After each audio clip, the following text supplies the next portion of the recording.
Good evening. I'm Haylee Ficuciello, Senior Correspondent for Englebrook Independent News, and this is your federal crime report for the beginning of August of 2026. Tonight we are taking you across the Northeast, from Vermont and New Hampshire through New York and New England, and south into New Jersey, Pennsylvania, and Delaware. Federal prosecutors are pursuing cases involving massive quantities of fentanyl and methamphetamine, illegal firearms, organized street gangs, child exploitation, identity theft, government benefit fraud, and even the manipulation of cryptocurrency markets.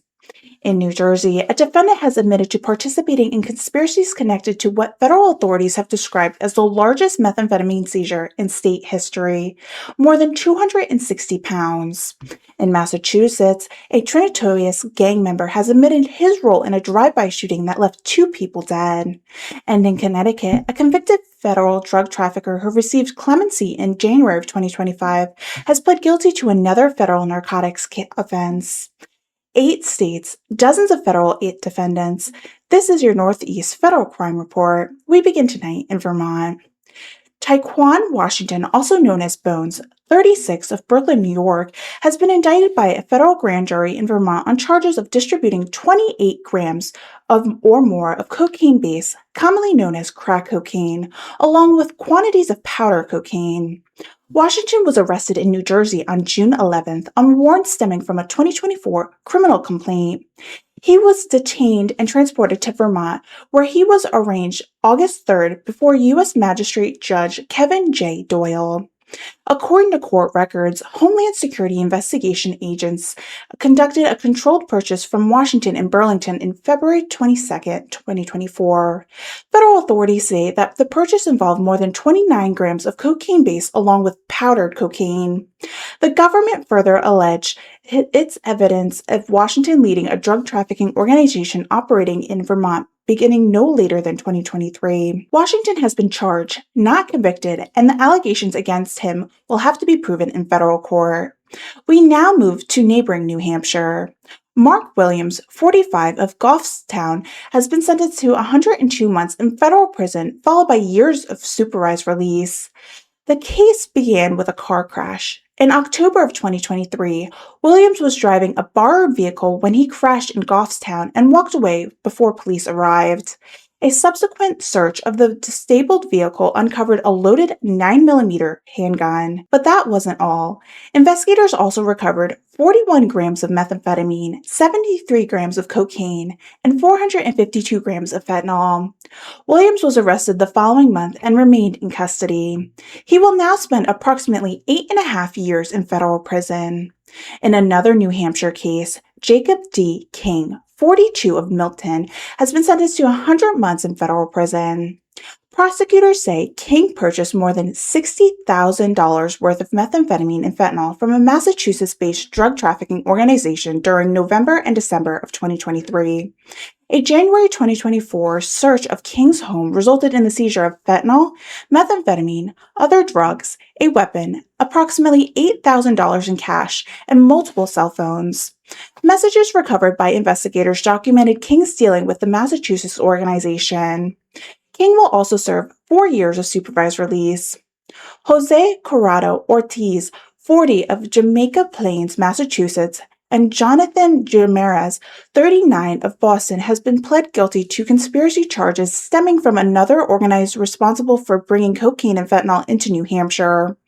Federal prosecutors described the organization as operating much like a business customers called designated dispatch telephone lines to order drugs. Orders were then delivered either by the organization leader, Juan Ramos Sotos Piaz, or the runner working for him.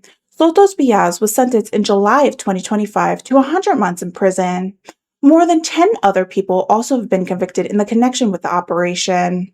Another Massachusetts man, Roberto Romano Elva, 27, has pled guilty to conspiring to distribute methamphetamine and fentanyl in New Hampshire. Federal investigators say Elva repeatedly traveled from Massachusetts into New Hampshire to make narcotic deliveries. When DEA agents searched a suspected Boston drug house in December of 2025, investigators recovered approximately 5 pounds of methamphetamine along with other controlled substances and narcotic packaging equipment. Following Alvaro's arrest, investigators say they discovered a hidden drug compartment built into the dashboard of his vehicle. Inside were more than 200 grams of methamphetamine and more than 700 grams of fentanyl. His sentence is scheduled for November 9th. Eddie Belanto Gomez, 32, a citizen of the Dominican Republic, has also pled guilty in New Hampshire federal court to participating in fentanyl and methamphetamine conspiracy. Prosecutors say Belanto Gomez worked as a runner for the Massachusetts-based trafficking organization and drove into New Hampshire to deliver narcotics, including to an undercover officer. Authorities say the organization trafficked multiple kilograms of fentanyl and methamphetamine. Sentencing is scheduled for December 10th. And finally, in New Hampshire, federal prosecutors have charged Michael D'Angelo, 49, of Maine, with escape from custody. According to indictment, D'Angelo allegedly left the Hampshire House Residential Reentry Center in Manchester without authorization on July 18th. The case remains pending. We now move into New York. Christopher Hernandez, 31, of Bergen County, New Jersey, has pled guilty in federal court in Rochester to fraudulently producing more than 5 identification documents or authorized identification features. The scale of what investigators recovered was substantial. Federal authorities say searches uncovered approximately 67 debit and credit cards, 15 social security cards, 9 passport cards, 1 permanent resident card, and 106 driver licenses representing approximately 21 different states. Investigators say Hernandez used the personal information of more than 10 victims. He also admitted to fraudulently obtaining checks worth approximately $175,400, $10,900, $79,500 from victims' bank accounts or retirement accounts. The federal charges carries a maximum possible sentence of 15 years in federal prison. Arlen Baranto Carmandez Escot, 41, of Honduran national, has pled guilty to illegally re-entering following an aggravated felony conviction and has been sentenced to 5 months in federal prison. Federal authorities say Carmandos Escotos was convicted in Wisconsin in 2005 on second-degree sexual assault of a child and was subsequently removed from the United States. He was arrested again in April of this year during an immigration enforcement operation in Dupu, New York. After serving his federal sentence, he is to be transferred to Immigration and Customs Enforcement. Stanley Wilkson, also known as Spitz, 36, of Buffalo, has pled guilty to distributing fentanyl. The case traces back to May of 2022. According to federal prosecutors, fentanyl pills were purchased by Wallace and subsequently provided to another individual. One person who consumed a pill was sent a warning to another person about its potency. The following day, the individual was found dead at the residence in Lockport. Wallace distribution conviction carries a maximum penalty sentence of 20 years in federal prison. Erickson Velasquez Morin, 22, of Guatemala, has pled guilty after federal prosecutors say he drove his vehicle into the U.S. Border Patrol vehicle on May 13th. The collision cost more than $1,000 in damages. Velasquez Morris then fled, triggering a high-speed pursuit. Police eventually deployed a spike strip. After his vehicle has been disabled, he fled on foot before surrendering several hours later. He now faces up to 10 years in federal prison. James Mitchell, 40, of Galveston, New York, has been arrested on federal child sexual abuse material charges. Federal authorities allege Mitchell communicated online with someone he believed to be a 13-year-old boy and discussed plans of sexual activity. Investigators seized Mitchell's cell phone and alleged that they recovered numerous illegal videos. Federal authorities further allege Mitchell exchanged approximately 143 images or videos containing child sexual abuse material during one online conversation. Mitchell is already a registered Level 1 sex offender stemming from a 2007 New York conviction. These are allegations contained in federal criminal complaint, and Mitchell is presumed innocent unless and until proven guilty in the court of law. And in another serious child exploitation prosecution, Yusuf Myrick, 27, of Flower Connor, has pled guilty to 4 counts of production of child pornography. The plea came from after opening argument after already being begun in a federal grand jury trial.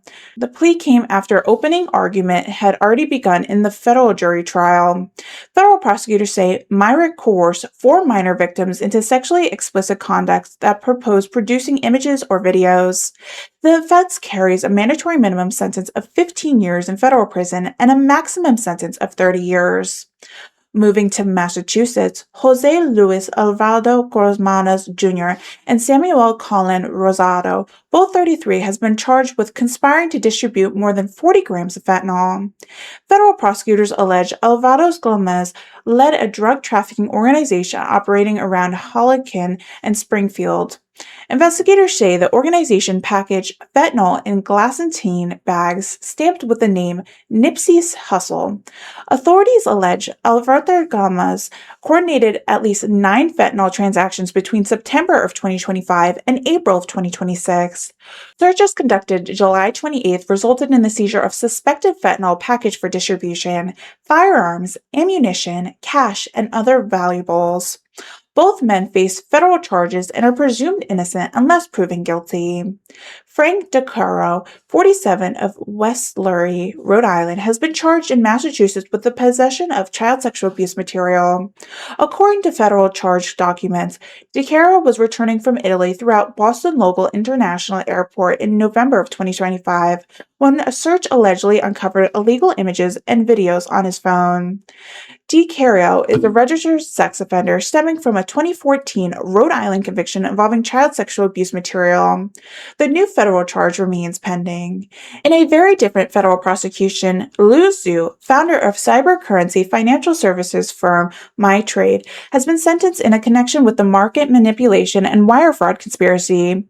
Zhu previously pled guilty. Federal investigators say MyTrade offered clients what was called a volume support. In reality, prosecutors say the trading bots conducted wash trades, coordinated buying and selling intended to create artificial trading activity and misled investors about cryptocurrency true volume. The investigators conducted a extraordinary undercover operation in which law enforcement created a purported cryptocurrency company called Next Fund AI, an Ethereum-based token. As a part of Zhu's plea agreement, MyTrade has been required to shut down its wash trading bots. Those bots has been conducted millions of dollars in daily trades involving approximately 60 cryptocurrencies. And now to one of tonight's most significant organization criminal cases. Kevin Lorenzo Roman, also known as Whoopty, has pled guilty to a RICO conspiracy that admitted to participating in an accessory before the fact in the September 2023 murder of Jerndell Coranda and Ibrahim Diaz. The shooting occurred in Essex Street in Lyon. A group had gathered a celebration involving a recent high school graduation and young men prepared to leave for college. 3 Tinatorian members drove past the gathering and opened fire. 7 people were shot. Hernandez and Diaz died from their injuries. Lorenzo Romana admitted to bringing the vehicle later used to attack Tallinn while knowing what would use Trinitarian members to target rival gang members. Federal prosecutors have described the Trinitarians as a violent criminal enterprise with thousands of members across the United States. Lorenzo Roman is scheduled to be sentenced on November 17th. Moving into Connecticut, Michael Cabasa, 48, of Taunton, has pled guilty to possession with the intent to distribute controlled substances and has admitted to violating federal supervised release. Corbatas has been sentenced in 2007 to 20 years in federal prison for trafficking crack cocaine. He received an executive grant to clemency and was released on January 17th of 2025. Less than 1 year later, Connecticut State Police arrested Corbatas following a single-car accident. A search of his vehicle uncovered distribution quantities of cocaine and fentanyl. Because of his prior federal drug conviction, Cabas now faces a maximum penalty sentence of 30 years and along with additional penalties for violating supervised release. A federal grand jury has convicted Oni Condor Wilbert, writing 27, of Bridgeport, of child exploitation offenses. Federal investigators say the undercover FBI employee observed Wright during an online live stream involving a 15-year-old girl. Investigators ultimately traced Wright to his residence in Norwich, Connecticut. Evidence at the trial established that Wright had met the victim when she was 14 and later created an OnlyFans account where sexual explicit materials involving the minor was uploaded. Motiz Brown, 32 of Bridgeport, has been sentenced to 120 months in federal prison for drug distribution and firearm offenses. Investigators recovered more than 100 grams of fentanyl, 2 handguns, and ammunition during the investigation. Brown's criminal history includes 9 felony convictions, including convictions stemming from 5 gunpoint robberies. Matthew Cruz, 36 of West Hartford, has pled guilty to federal drug and firearm offenses. A search of his home uncovered more than 600 grams of fentanyl, approximately 184 grams of heroin, cocaine, crack cocaine, 6 firearms, ammunition, and nearly $14,000 in cash. Cruz faces a mandatory minimum sentence of 10 years and a maximum potential sentence of life imprisonment. Sentencing is scheduled for October 29th. Moving now to Pennsylvania. Jarian Etheridge, 26, has pled guilty in Pittsburgh federal court to fentanyl and heroin trafficking and possession of a firearm in furtherance of drug trafficking. The investigation dates back to June of 2021. Authorities attempted to stop a Jeep after receiving information about the planned heroin delivery. The driver reversed into a detective's vehicle and attempted to escape before being boxed in by the police.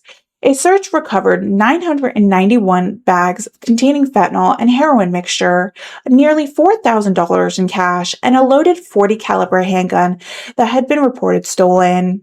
Etheridge had 4 previous felon convictions. Diana Nicole Johnson, 56, has been sentenced to 1 year in probation in order to repay $18,467 following a conviction involving supplement security, income fraud, and theft of government property. Investigators determined Johnson collected needs-based SSI benefits while working for both Home Health Care Company and the federal employee of Veterans Affairs Medical Center. Federal authorities say she concealed her wages from the Social Security Administration. Moving to Rhode Island, Kyle Lemmy, 20, of Providence, has pled guilty to federal methamphetamine and fentanyl trafficking charges. Federal prosecutors say Lemmy worked as a runner for a transnational narcotics organization operating for the Dominican Republic. During the investigation, agents seized more than 14 pounds of crystal methamphetamine and 275 grams of fentanyl from Lemmy's Providence residence. Sentencing will be scheduled for November 3rd. Sean Cassidy, 53, of Pawtucket, a teacher and an athletic coach of Burlington Christian Academy, has been federally charged with coercion and enticement of minors and falsely impersonating a federal employee. According to the prosecutors, investigators allege Cassidy cultivated a relationship with a 14-year-old student, falsified claims of he being associated with converted FBI program. Authorities allege he communicated with the girl throughout multiple fictitious identities and directed her to take partially nude photographs as a part of what he falsely described as an FBI training. These are extremely serious allegations, but they remain allegations. Cassidy is presumed innocent unless and until proven guilty in the court of law. Jung H. Nam, 35, has been federally charged after authorities allege he attempted to meet someone he believed to be a 14-year-old girl for sexual activity. The supposed child had actually been an undercover investigator. Federal authorities say Nam traveled from Warwick, Rhode Island from the arranged meeting and was arrested. Investigators later reported discovering child sexual abuse material on his cell phone. Nam faces both federal charges and pending state charges. Michael Gallo, 33, of Cranston, has been charged to federal criminal complaint with multiple offenses including production of child sexual abuse material, enticement of a minor, interstate travel for illicit sexual conduct, and receipt of child sexual abuse material. Investigators allege the conduct involved multiple minor victims between June of 2025 and March of 2026. Those charges remain allegations, and Gallo is presumed innocent unless and until proven guilty beyond a reasonable doubt. Justin Gauther of Athens, California, has been sentenced to 36 months in federal prison after pleading guilty to 4 stalking counts. Federal investigators connected Gallo to hundreds of obscene, harassing, and threatened telephones making to women in Rhode Island, Massachusetts, and other states. At least 9 victims were identified. According to court records, Gauthier obtained information about women online, concealed his identity through internet-based telephone numbers and other methods, and repeatedly subjected victims to sexually explicit and threatening calls. He will serve 3 years of supervised release following his imprisonment. Moving to New Jersey, David Tarantes, 70, of Tewksbury Township, has pled guilty to possession of child pornography. New Jersey State Parole Board of Officers discovered a storage card at his residence containing at least 800 images and 30 videos of child sexual abuse material. Tygens has already been subject to community supervision for life because of his prior aggravated sexual assault conviction and has also had previously federal child pornography convictions. Because of those prior convictions, he faces a mandatory minimum of 10 years and a maximum of 20 years in federal prison. Sentencing is scheduled for January 12th of 2027. In one of tonight's most disturbing cases, Russell Lynn Davis Jr., of 48 of Texas, has been sentenced to 25 years in federal prison. Davis previously pled guilty to sexual exploitation of children and receipt of child pornography. According to court records, between June and August of 2021, Davis received at least 14 videos from women in New Jersey involving sexual abuse of her 4-year-old child. Investigators reviewed communication determined Davis was directing the woman to commit specific sexual acts against the child. Davis has already been a registered sex offender. Following his 25-year prison term, he will remain under federal supervised release for another 10 years. And finally, from New Jersey, one of the largest narcotic cases in recent state history. Marcos Cesar Acosta, 47, most recently of Chicago, has pled guilty to conspiring to distribute methamphetamine.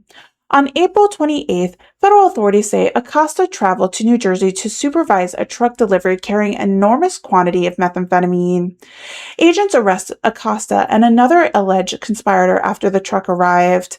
Inside the cab, investigators recovered 3 black storage boxes, a duffel bag, and garbage bags. Altogether, they contained more than 260 pounds of methamphetamine. Federal prosecutors have called this the largest methamphetamine seizure in New Jersey history. Acosta conviction carries a mandatory minimum sentence of 10 years and a maximum potential sentence of life in federal prison, along with possible fines of up to $10 million. Sentencing is scheduled for December 17th.